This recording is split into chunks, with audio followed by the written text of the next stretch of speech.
Good evening and welcome to Experience Bar, where we're turning video games into cocktails. My name is Jack and I'll be your bartender for this evening as I show you how to make the only drink you'll need to toast the inevitable end of the world, the Sierra Madre Martini from Fallout New Vegas' Dead Money DLC. Let's get started.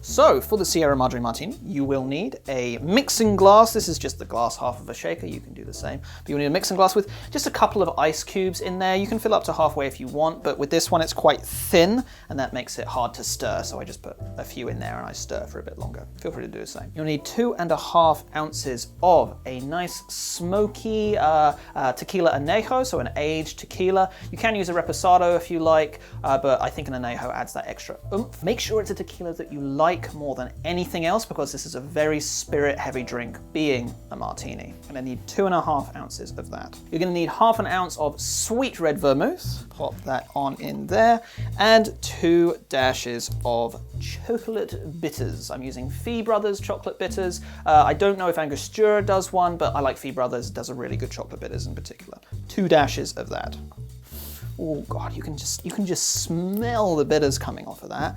God, such a strong chocolate smell. Right, you're gonna get your spoon and you are going to give it a stir. Again, I've only got a couple of ice cubes in here, so I'm probably just gonna stir it until the ice cubes are gone. Right, so we're talking about martinis and stirring, so inevitably I'm gonna have to talk about the whole James Bond thing. Fun fact, when James Bond walks up to the bar and says, "Martini, shaken, not stirred," he is actually asking for a watered down martini. When you shake something, it dilutes it more.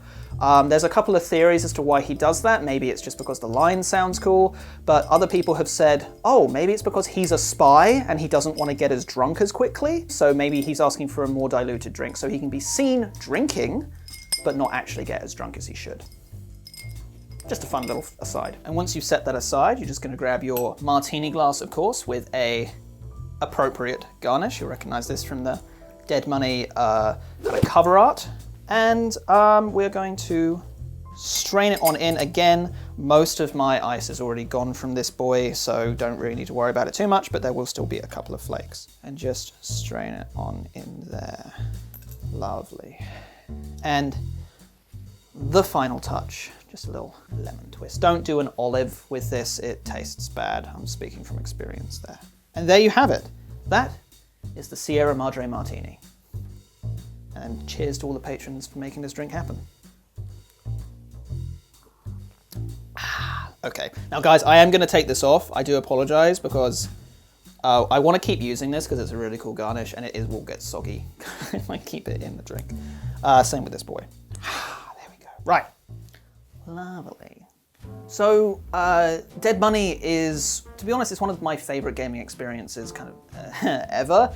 It has everything that you could want from a good DLC, from a really good base game, right?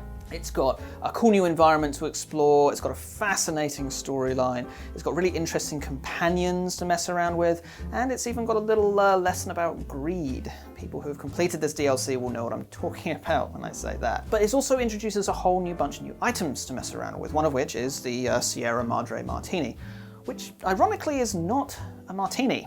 In fact, it doesn't even have any alcohol in it. The in-game recipe calls for poison gas residue and potato chips, or crisps for our UK viewers. And as much as I would like to choke down a slurry of poison and potato, I'm not going to do that. I am instead recreating the spirit of the drink rather than necessarily the content. The Sierra Madre Martini as it should be in real life. So first of all, we've got the whole fact that it's a martini. We have made what is called a 5-to-1 ratio martini here. The 5-to-1, the ratio, a lot of people define martinis by the ratio that they use. The 5 for ours is the amount of spirit to the 1 amount of vermouth. So we've got 2.5 ounces of tequila to half an ounce of vermouth, making 3 ounces total.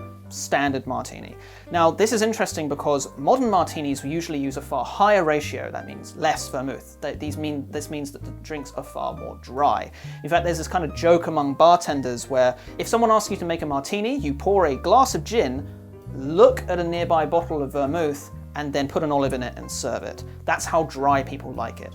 Wasn't always the case though. In the 1950s and 60s, from which Fallout draws a lot of its inspiration, they preferred a lot more sweet martinis with a far heavier vermouth component. They would have ratios of 3-to-1 up to 6-to-1. According to the recipe books that I read. So instead I went with a nice happy medium because I felt that that's probably where they would go for, just going for the average. So we're using tequila rather than the traditional gin for this drink because I feel like any drink that has Sierra Madre, you know, the set of mountains in Mexico, should have a Mexican spirit in it. Plus it adds this certain smokiness to the drink that I feel any drink that has poison gas as an ingredient in the game should probably have. We're also using sweet red vermouth rather than the traditional dry white vermouth because it pairs better with the tequila, adding a little bit of sweetness and a little bit of savory as well. And lastly, we're using bitters.